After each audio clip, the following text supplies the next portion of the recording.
Thanks for making it to Veterans Info Tip. I'm glad you made it. I got a little rain going on outside. Maybe it'll stop, maybe it won't. This video is not going to be too long. I just wanted to share with you some information on the C&P exam. Remember, C&P exam is compensation and pension.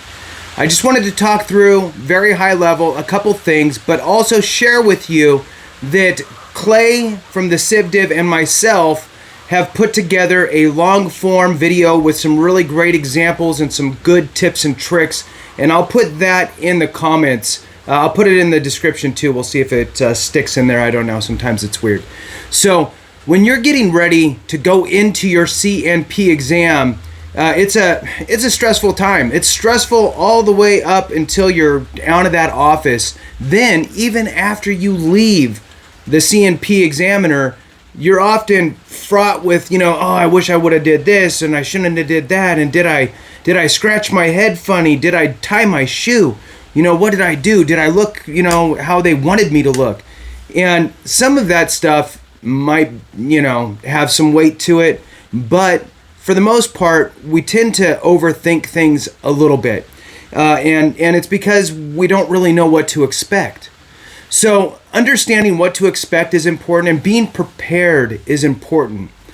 Why is the VA doing a C&P exam? Well, the question there posed is really an important one, because the VA, want to ask whatever it is, 10, 15 specific questions that you can answer, that then they can compare and contrast with the schedule of ratings.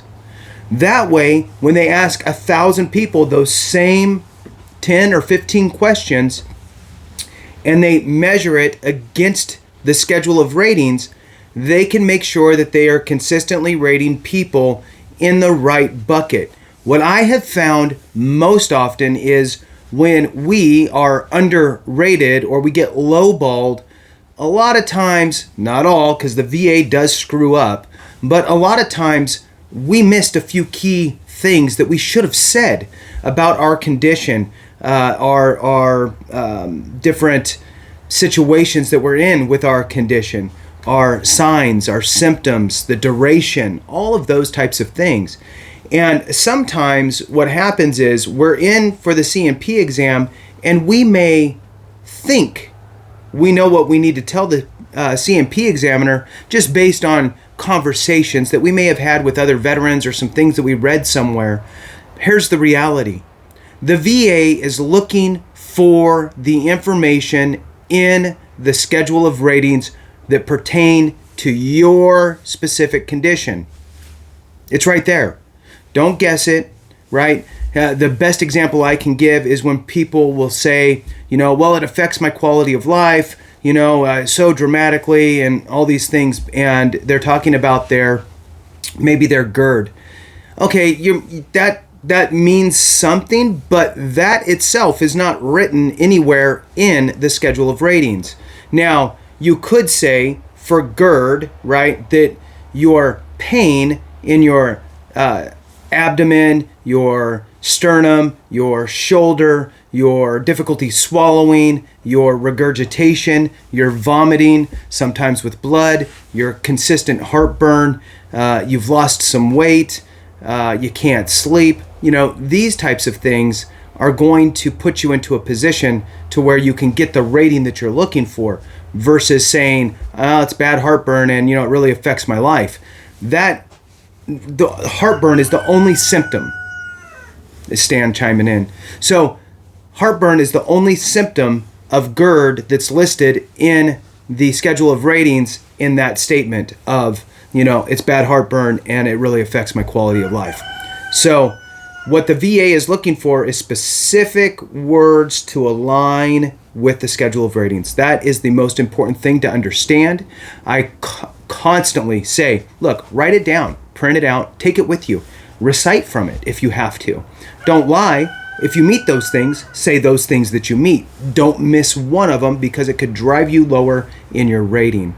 So knowing that and being prepared is a very, very important piece. Again, Clay and I have done a very deep dive into C&P exams. I'd love for you to check that out. Again, I'll put the link to that video specifically in the description and in the comments. I'd love for you to check it out. And before I leave here, I mean, if you leave, you leave. But before I leave, I'm going to just give you again the snapshot of what a successful claim looks like that's going to push you to that C&P exam, so then you can ensure that you get the appropriate rating, right? So in order to get service connected, I view filing your claim with all the evidence is working to get you service connected with a secondary mission or goal of setting the stage for the appropriate rating. So first, the getting you service connected, you have to have your time in service, right? After you establish your time of service, the VA looks at that as a window of opportunity. I'm going to, for this example, exclude presumptive conditions, because presumptives, it's if you have the condition and you served in a specific area, you're golden. So let's take those out. So you have your time of service. That gives you this window of opportunity, entry, exit, dates, right? Second thing you need is a diagnosed condition. I tell you, we're really good at self-diagnosing all day long, right? But you actually have to go to a doctor and have them diagnose you with X. So now you're diagnosed. That condition, a little caveat to it, can't be you had a cold and it went away and now you're 1,000% better. No, it has to be a condition that is chronic in nature or has some sort of residual effects. That is what the VA is looking for. All right, so now you got the first two, time in service and your diagnosed condition. Number 3 is a nexus, the link between your condition that's now diagnosed and your time in service, a link between those two. What the VA is saying is, show me that your condition either manifested during your time of service or is a result of your time in service. And you have to prove that somehow, some way. For most of us, unless it's an injury that you had to go to the medical for or whatever, you usually don't have much documented in our service treatment records. However, I will say that sometimes you will be surprised if you do not have your service treatment records. Order those. That is Form SF 180. That will get you your service treatment records. Go through them, check them out, see what you can find. Any mention of conditions or symptoms of a condition, that type of stuff will help you to establish that nexus. The ideal situation is that you actually got diagnosed for something during your time of service. But again, most of us don't. So you're looking for any little hints in there that you maybe were starting to manifest it. That could be a physical health assessment where you self-attest to having or have had certain issues, common questions on there, any cancers, any heart issues, tuberculosis, and it's yes, no, not applicable. Have you had painful swollen joints? Have you had heartburn? Have you had headaches? That type of stuff. So if you check the box on that, great. Then you're supposed to, in box whatever, if you said yes to any of these above, give an explanation below, and then you write in there whatever the explanation is, and then a medical professional or a physician's assistant, something like that, would end up signing that form in service. So now you have something during your time in service. That's ideal. If you don't, then what you're going to need to do is you're going to need to build that bridge back, is what I call it, and really your manufacturing evidence. You need to write a letter yourself explaining why you didn't get it documented and that you did have it and how you treated it is kind of what I look at in that letter, right? Why I didn't, right? How I treated it, and how it affected me during that time. Then you can get buddy statements, people that you served with, to write letters that are attesting to the knowledge of you experiencing that issue, or had seen you maybe fall with a full pack and they had to pick you up and you walked funny for 3 weeks, whatever it is.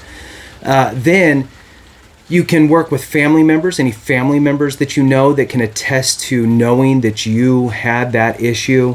Then finally, you go to your doctor and get that Nexus Letter. Those are all great things that you can do to help boost up your claim so that way you can ensure that you make it to the C&P exam. Again, leveraging that schedule of ratings to have that conversation appropriately with the C&P doctor. All right, thank you so much for watching. I really appreciate you. Have a great one. And remember, if we don't take care of each other, something went wrong.